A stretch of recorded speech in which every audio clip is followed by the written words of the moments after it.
Good evening friends, कैसे हैं आप सभी लोग। तो उम्मीद करते होंगे आप सभी लोग अच्छे होंगे, स्वस्थ होंगे, मस्त होंगे। तो सक्सेस फाइंड गुरुकुल परिवार में आप सभी प्यारे साथियों का स्वागत है।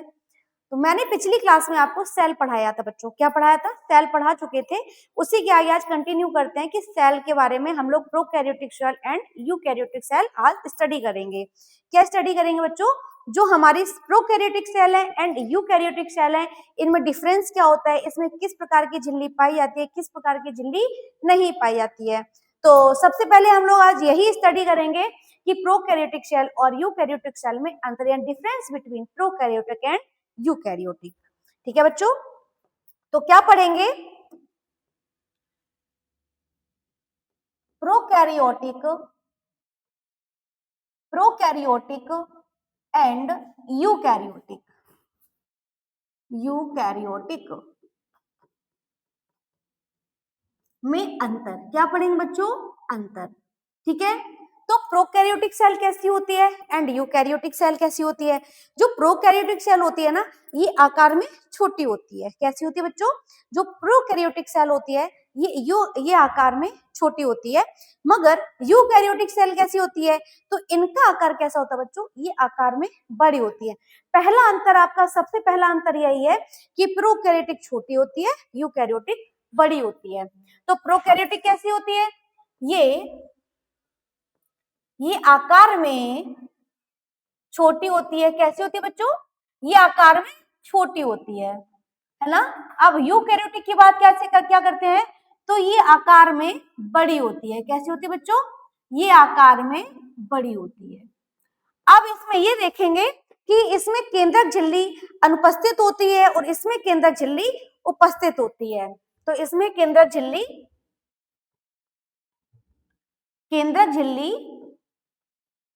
इसमें केंद्रक झिल्ली क्या होती है? इसमें उपस्थित होती है और इसमें केंद्रक झिल्ली अनुपस्थित होती है।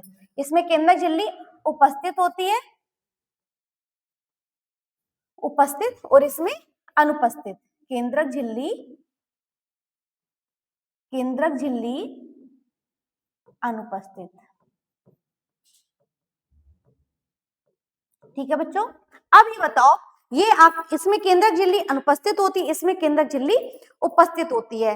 ठीक है, ये आकार में कैसे होते हैं? ये आकार में आपके प्रोकैरियोटिक होते हैं, ये आकार में छोटे होते हैं, यूकैरियोटिक आकार में बड़े होते हैं। फिर इसमें क्रोमोसोम जो होता है ना, प्रोकैरियोटिक में क्रोमोसोम प्रायः एक होता है।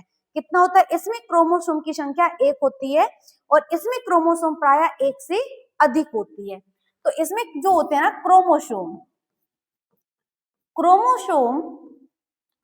क्रोमोसोम प्रायः एक होता है। कितना होता है? प्रायः एक होता है।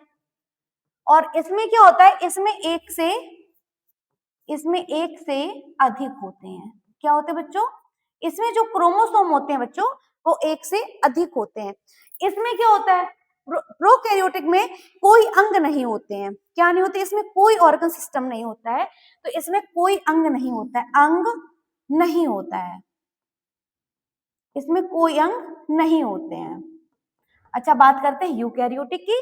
तो यूकैरियोटिक में लगभग सभी अंग मौजूद होते हैं। तो यूकैरियोटिक में क्या होता है बच्चों? सभी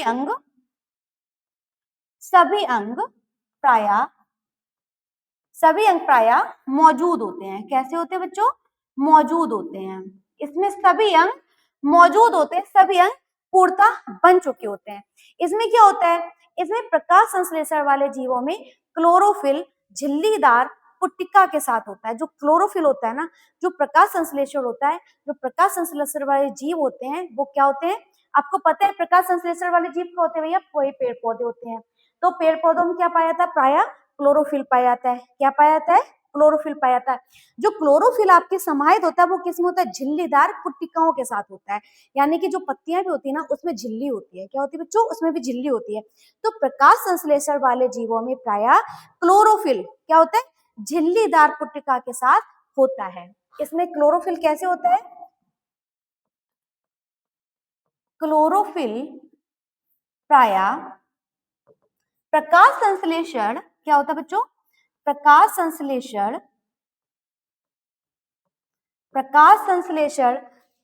संश्लेषण झिल्ली युक्त, झिल्लीदार झिल्लीदार पुट्टिका के साथ होता है। किसके साथ होता है बच्चों? झिल्लीदार पुट्टिका के साथ होता है। इसमें कैसे होता है? इसमें क्लोरोफिल जो होता है ना प्लास्टिड में होता है। कैसे होता है? प्लास्टिक में होता है। इसमें कैसे होता है? इसमें क्लोरोफिल प्लास्टिक में होता है। कैसे होता है? प्लास्टिक में होता है। इससे बेटा डायरेक्ट क्वेश्चन कैसे बनेगा? तो डायरेक्ट क्वेश्चन आपको ऐसे मिलेगा कि अगर मैंने आपसे क्वेश्चन पूछा कि केंद्रक झिल्ली किसमें उपस्थित होती है और केंद्रक झिल्ली किसमें अनुपस्थित होती है, तो आपको बताना है बेटा कि प्रोकैरियोटिक में केंद्रक झिल्ली क्या होती है बच्चा? इसमें अनुपस्थित होती है, और यूकैरियोट में केंद्रक झिल्ली उपस्थित होती है। बेटा डायरेक्ट क्वेश्चन यहीं से बनेगा कि किसमें अंग नहीं होती, क्रोमोसोम पाया किसमें पाया जाता है, और क्रोमोसोम प्राय किसमें एक से अधिक पाया जाता है। तो बेटा क्रोमोसोम जो होते हैं ना वो एक से अधिक किसमें पाए जाते हैं बेटा? यूकैरियोटिक में पाए जाते हैं, और प्राय एक ही क्रोमोसोम होता है वो आपका यूकैरियोटिक सेल में पाया जाता है। इतना बेटा आपको क्लियर पता चला होगा कि प्रोकैरियोटिक यूकैरियोटिक में डिफरेंस क्या है। ठीक है, अब मैं बात करती हूँ आपको पादप तथा जंतु कोशिका, यानी कि पादप की कोशिका एंड जंतु की कोशिका में क्या होता है। तो हमने आपको बताया था कि कोशिका जो होता है, कोशिका को पुनः पादप और जंतु कोशिका के रूप में वर्गीकृत किया जाता है, यानी कोशिका को पुनः पादप और जंतु कोशिका के रूप में वर्गीकृत किया गया है। किसमें वर्गीकृत किया है? एक को आपको कोशिका को पादप में वर्गीकृत किया, दूसरा आपको जंतु कोशिका में, यानी कि जंतु कोशिका में हम सब लोग आते हैं, पादप कोशिका में आपके प्रायः पेड़ पौधे आते हैं। तो कोशिका को किसमें विभाजित किया है? प्रायः दो में विभाजित किया गया है। एक तो आपका पादप कोशिका, सेकेंड ऑफ ऑल आपका जंतु कोशिका। तो किसमें वर्गीकृत किया है? पादप कोशिका और जंतु कोशिका में। जो पौधे होते हैं, पौधों में भोजन जो है ना, जो पौधे होते हैं उसमें भोजन जो है ना स्टार्च और वसा के रूप में जमा होता है। ये आपको पता होगा कि पौधों में भोजन किसके रूप में संचित होता है? तो पौधों में जो भोजन होता है ना वो स्टार्च और वसा के रूप में संचित होता है, जबकि जानवरों में जो भोजन होगा, जैसे हम सभी लोग हैं, तो हम सब लोगों में भोजन जो ना वो ग्लाइकोजन और वसा के रूप में जमा होता है। तो वर्गीकृत किसमें किया? पादप और जंतु को पादप और जंतु कोशिका में प्रायः वर्गीकृत किया गया है। किसमें वर्गीकृत किया गया है? किसमें बेटा किया गया है? पादप कोशिका और जंतु कोशिका। पादप कोशिका में पौधे आते हैं, तो पौधों में प्रायः भोजन किसके रूप में संचित होता है? अभी मैंने बताया पौधों में भोजन स्टार्च और वसा के रूप में संचित होता है। पौधों में प्रायः भोजन स्टार्च व वसा के रूप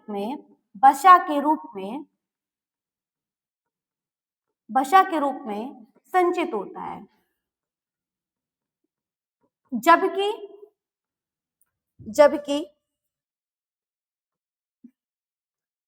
जंतु कोशिका में किसमें बेटा? जबकि जंतु कोशिका में भोजन किसके रूप में संचित होता है बच्चा? तो भोजन जो है ना जंतु कोशिका में बेटा किसके रूप में संचित होता है? ग्लाइकोजन और वसा के रूप में जमा होता है। जंतु कोशिका में भोजन ग्लाइकोजन व वसा के रूप में संचित होता है। किसके रूप में बच्चा संचित होता है? वसा के रूप में संचित का मतलब आपको पता होगा, संचित का मतलब होता है स्टोर होना। क्या होता है बच्चा? स्टोर होना। तो आपको इतना समझ में आया होगा कि जो पादप और जंतु कोशिका है, तो पादप और जंतु कोशिका प्रायः वर्गीकृत किया गया है, बट पौधों में प्रायः भोजन किसके रूप में? स्टार्च व वसा के रूप में संचित होता है। परंतु जंतु कोशिका में किसके रूप में भोजन संचित होता है? तो वो आपका ग्लाइकोजन व वसा के रूप में संचित होता है। क्या होता है बच्चा? भोजन। ठीक है, अब इसी में हम लोग क्या पढ़ते हैं कि पादप कोशिका में क्या उपस्थित होता है और जंतु कोशिका में क्या होता है। तो पादप कोशिका में कोशिका झिल्ली उपस्थित होती है, मगर जंतु कोशिका में भी कोशिका झिल्ली प्रेजेंट होती है। ठीक है बच्चा, तो यहाँ क्या लिखेंगे हम लोग, एक तरफ लिखेंगे भाग,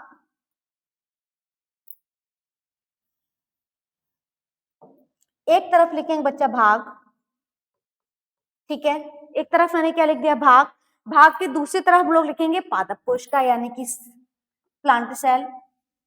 बच्चा क्या लिखेंगे, प्लांट सेल।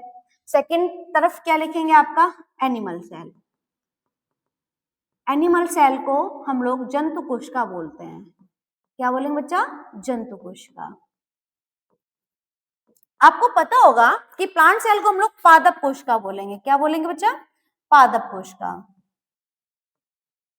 अब ये बताओ कि पहला पॉइंट हमने आपको क्या बताया था, पहला पॉइंट हमने आपको बताया था कि कोशिका झिल्ली, क्या बोली थी, शेल वॉल, यानी कि कोशिका झिल्ली। कोशिका झिल्ली जो होती है ना, वो आउटर लेयर होती है। तो कोशिका झिल्ली पादप कोशिका में क्या होती है, इसमें उपस्थित होती है। क्या होती है बच्चा, इसमें उपस्थित होती है। पादप कोशिका में भी कोशिका झिल्ली उपस्थित होती है, परंतु जंतु कोशिका में भी उपस्थित होती है। क्या होती है, उपस्थित मतलब प्रेजेंट होती है। क्या होती है बच्चा, प्रेजेंट होती है। क्या होती है, प्रेजेंट होती है। कौन सी झिल्ली होती है, कोशिका झिल्ली होती है। अब बात करते हैं कोशिका झिल्ली के बाद आती है कोशिका भित्ति। क्या आती है बच्चा, कोशिका भित्ति। अब ये बताओ कि कोशिका भित्ति क्या पादप में पाई जाएगी या उसमें पाई जाएगी, तो इसमें पादप में यानी कि पादप कोशिका में भी कोशिका भित्ति क्या होती है, उपस्थित होती है, मगर जंतु कोशिका में कोशिका भित्ति उपस्थित नहीं होती। इससे डायरेक्ट क्वेश्चन बनेगा, इसमें उपस्थित होती है, इसमें अनुपस्थित होती है। अच्छा, ये लेक्चर आपको तभी समझ में आएगा जब आप हमारा पिछला वीडियो देखोगे। जब आप हमारा पिछला वीडियो देख लोगे तो आपको ये हमारी क्लास ओवरऑल समझ में आएगी। आपको अगर आप इनकम्प्लीट क्लास देखोगे और उम्मीद करोगे कि ये मुझे समझ में आ जाए कि कोशिका भित्ति क्या होती है, कोशिका झिल्ली क्या होती है, तो बच्चों आपको ये चीज समझ में नहीं आएगी। जब तक आप फिर भी इस वीडियो नहीं देखोगे तो आपको ये वीडियो हमारा समझ में नहीं आएगा। ठीक है, अब हमारा क्या आता है कि कोशिका भित्ति बता दी, कोशिका झिल्ली बता दी। अब बात आती है हमारी कोशिका का आकार कैसा होता है। ठीक है, तो थर्ड क्वेश्चन आएगा हमारा कोशिका का आकार। कोशिका का आकार। अच्छा, पादप कोशिका में कोशिका का आकार कैसा होता है और जंतु कोशिका में कोशिका का आकार कैसा होता है। तो पादप कोशिका में जो कोशिका का आकार होता है वो वर्गाकार होता है। कैसा होता है बच्चों, वर्गाकार या आयताकार होता है। कैसा होता है बच्चों, आयताकार होता है। कैसा होता है बच्चों, वर्गाकार या आयताकार होता है। कैसा होता है बच्चों, इसमें वर्गाकार और आयताकार होता है। अच्छा, इसमें कैसा होता है एनिमल कोशिका में, तो जंतु कोशिका में कैसा होता है, ये तो यह अनियमित होगा, इसका कोई आकार नहीं होगा, यह सीधा सीधा गोल होगा। कैसा होगा इसका आकार, इसका या तो अनियमित होगा या गोल आकार होगा। कैसा होगा बच्चा, गोल आकार का होगा। अच्छा बच्चों, मैंने आपको बताया कि कोशिका का आकार पादप में कैसा होगा, जंतु में कैसा होगा। तो कोशिका का आकार पादप कोशिका में वर्गाकार होगा या आयताकार होगा। फिर जंतु कोशिका में ये तो या तो अनियमित होंगे या गोल के आकार के होंगे। अब इसमें बात आती है केंद्रक। क्या होता है बच्चा, केंद्रक किसमें उपस्थित होता है, किसमें अनुपस्थित होता है। अच्छा ये बताओ, पादप में भी केंद्रक प्रेजेंट होगा तभी आगे की प्रोसेस होगी। अब यहाँ बात आती है कि जंतु कोशिका में, तो बच्चों जंतु कोशिका में भी केंद्रक उपस्थित होता है। ठीक है, अब बात आती है केंद्रक। केंद्रक को हम लोग क्या बोलेंगे बच्चा, न्यूक्लियस। तो केंद्रक किसमें उपस्थित होता है, केंद्रक जो होता है ना वो मेन पार्ट होता है ना। केंद्रक यानी कोशिका का मेन पार्ट आपका केंद्रक होता है। तो केंद्रक जो होता है ना वो पादप कोशिका में उपस्थित होता है और इसमें भी उपस्थित होगा। क्या होगा, इसमें भी उपस्थित यानी प्रेजेंट होगा और इसमें भी उपस्थित होगा। ठीक है, बहुत ही प्यार से पढ़ेंगे पादप कोशिका और जंतु कोशिका को। उम्मीद करेंगे कि आपको पादप कोशिका और जंतु कोशिका हमारे द्वारा बताए हुए सारे स्टेटमेंट आपको समझ में आए, मैं उम्मीद करूंगी ऐसी। अब इसमें बात आती है कोशिका द्रव्य की। किसकी बात आती है बच्चा, कोशिका के द्रव्य की, यानी कि सेल फ्लूइड, कोशिका द्रव्य। अब बात करेंगे कि कोशिका द्रव किसमें उपस्थित होता है और किसमें अनुपस्थित होता है। तो कोशिका जो द्रव होता है ना, ये पादप कोशिका में भी प्रेजेंट होता है और जंतु कोशिका में भी प्रेजेंट होता है। यानी कि जो कोशिका द्रव होगा दोनों में क्या होगा, प्रेजेंट होगा, इसमें भी प्रेजेंट होगा और इसमें भी कैसा होगा, प्रेजेंट होगा। अब बात किसकी करते हैं, अब बात आती है लवक की, ठीक, कि इसमें सॉल्टेड क्या होगा, इसमें लवक बात करेंगे बच्चा, लवक की। अब ये बताओ कि लवक किसमें उपस्थित होगा, किसमें अनुपस्थित होगा। तो लवक जो है ना वो पादप कोशिका में उपस्थित होता है, इसमें लवक प्रेजेंट होगा मगर इसमें लवक नहीं पाया जाएगा, ठीक। अब बात आती है रिक्तिकाओं की, किसकी बात आती है बच्चा, रिक्तिकाएं की। अब ये बताओ जो रिक्तिकाएं होंगी वो कैसी होंगी, या तो कुछ बड़े या एकल केंद्रक में उपस्थित होंगी या आमतौर पर छोटी और असंख्य होंगी। छोटी और असंख्य जो होंगी वो किस में होंगी, वो जंतु कोशिकाओं में होंगी। कैसी होंगी, जो रिक्तिकाएं होंगी वो या तो आमतौर पर छोटी होंगी और असंख्य होंगी। इसमें क्या होंगी, असंख्य होंगी, असंख्य होंगी, या इसमें या तो असंख्य होगी या आमतौर या छोटी होंगी, असंख्य होंगी या छोटी होंगी। क्या होंगी बच्चा, जो रिक्तिकाएं होंगी वो तो या तो असंख्य होंगी या आपकी छोटी होगी। आप बात करेंगे रिक्तिकाएं पादप कोशिका में कैसी होंगी, या तो एक होगी या बड़ी होगी, ठीक, बड़े या एक होगी, या तो केंद्रक में होगी, या तो केंद्रक में होंगी। किसमें होगी बच्चा, या तो इसमें एक या बड़ी आकार की होगी या तो इसमें केंद्रक में होगी। बच्चा ये बताएंगे आप कि पादप कोशिका और जंतु कोशिका में ये पता होगा कि कोशिका झिल्ली पादप कोशिका में उपस्थित, बेटा इससे डायरेक्ट क्वेश्चन बनेगा, ठीक है। कोशिका झिल्ली किसमें, आपकी जैसे क्वेश्चन पूछा क्या पादप कोशिका में कोशिका झिल्ली उपस्थित होती है या जंतु कोशिका में कोशिका भित्ति उपस्थित होती है, तो आपको अगर पता होगी क्या दोनों में उपस्थित होगी या किसी एक में होगी, पता होगा कि कोशिका झिल्ली किसमें उपस्थित होती है किसमें अनुपस्थित होती है, आपको टिक कर ले जाना है, ठीक। कोशिका भित्ति इसमें उपस्थित होगी और इसमें जंतु कोशिका में कोशिका भित्ति अनुपस्थित होगी, ठीक। मैंने ये आपको पिछली वीडियो में भी बताया है। अब इसके बाद हम लोग बात करते हैं कि जो मुर्गी का अंडा होता है, किसका अंडा होता है, मुर्गी का अंडा होता है, ये एक कोशिकीय होता है। कैसा होता है, जो मुर्गी का अंडा होता है बच्चा ये एक कोशिकीय होता है। कैसा होता है, जो इतनी बड़ी होती है, जो मुर्गी का अंडा होता है ये एक कोशिका का होता है, बट ये बहुत बड़ा होता है। कैसा होता है, बहुत बड़ा होता है कि उसे नंग नाखों से भी देखा जा सकता है। बट जो अंडे होते हैं, जो मुर्गी का अंडा होता है ये कुछ पीले भाग का होता है।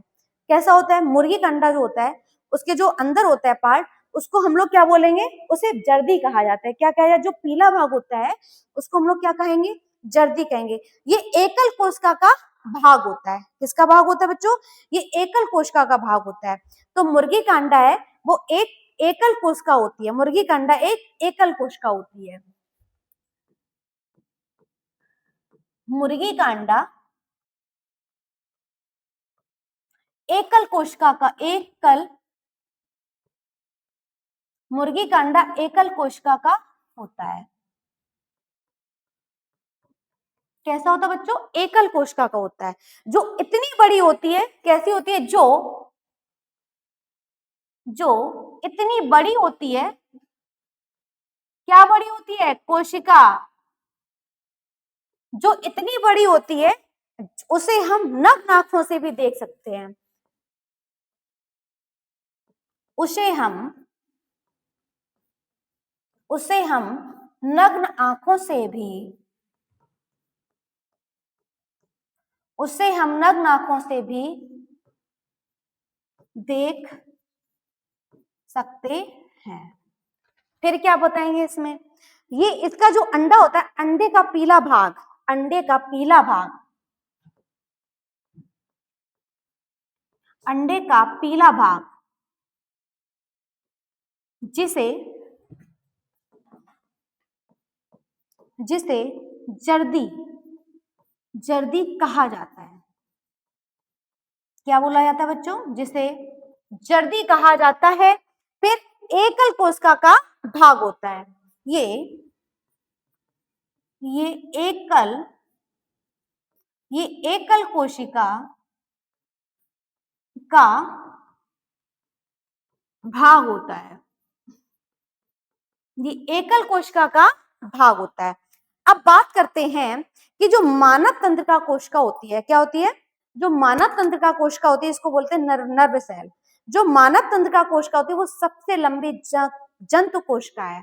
जो मानव तंत्रिका कोशिका है जिसे जो सबसे लंबी जंतु कोशिका है, क्या है? मानव तंत्रिका कोशिका। मानव तंत्रिका कोशिका। मानव तंत्रिका कोशिका कैसी है? सबसे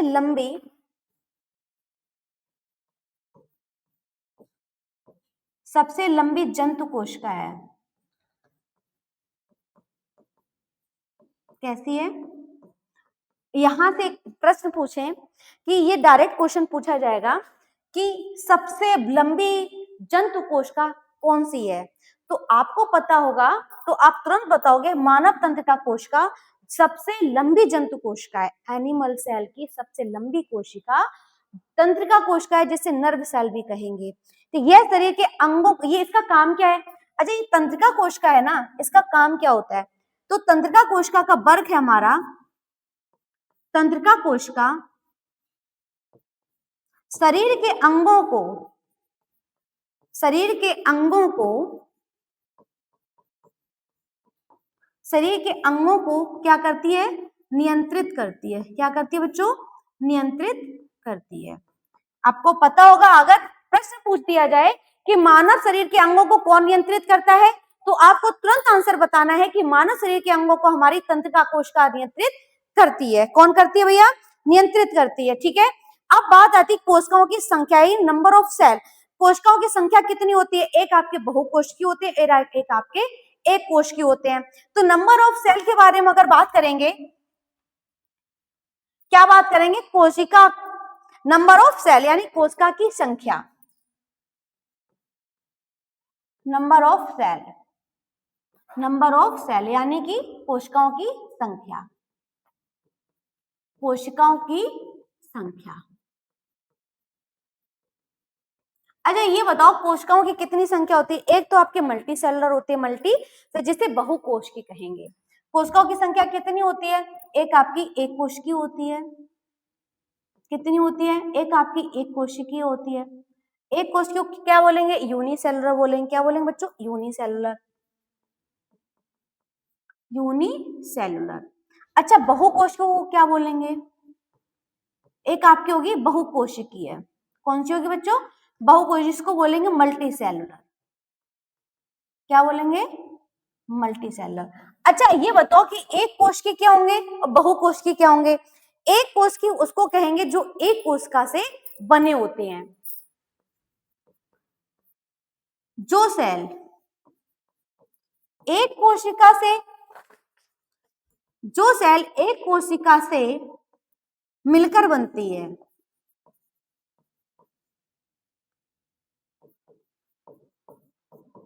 एक कोशिका जिसमें केवल एक ही कोशिका होती है, उसमें और कोई कोशिका नहीं होती है, उसको क्या कहेंगे? उसे एक कोशिकी कहेंगे। क्या कहेंगे बच्चों? उसको एक कोशिकी कहेंगे। अच्छा एक कोशिकी में कौन कौन से आएंगे? तो एक कोशिकी में आपके अमीबा आएगा, पैरामीशियम क्या आएगा? इसके एग्जाम्पल क्या होंगे बच्चों? अमीबा हो गया और आपका पैरामीशियम हो गया। ठीक है बच्चों, क्या हुआ? अमीबा और पैरामीशियम, ये आपके कैसे? ये आपकी एक कोशिकी है। अब बात करते हैं बहुकोशिकी। तो बहुकोशिकी किसको कहेंगे? एक से अधिक, क्या? एक से अधिक कोशिकाओं से जो बनती हैं, जो एक से अधिक सेल से मिलकर बनती हैं, जो एक से अधिक कोशिकाओं से मिलकर बनती हैं, उसे क्या कहेंगे? उसे बहुकोशिकीय कहेंगे। क्या कहेंगे बच्चों? उसे बहुकोशिकीय जीव कहते हैं, कहेंगे।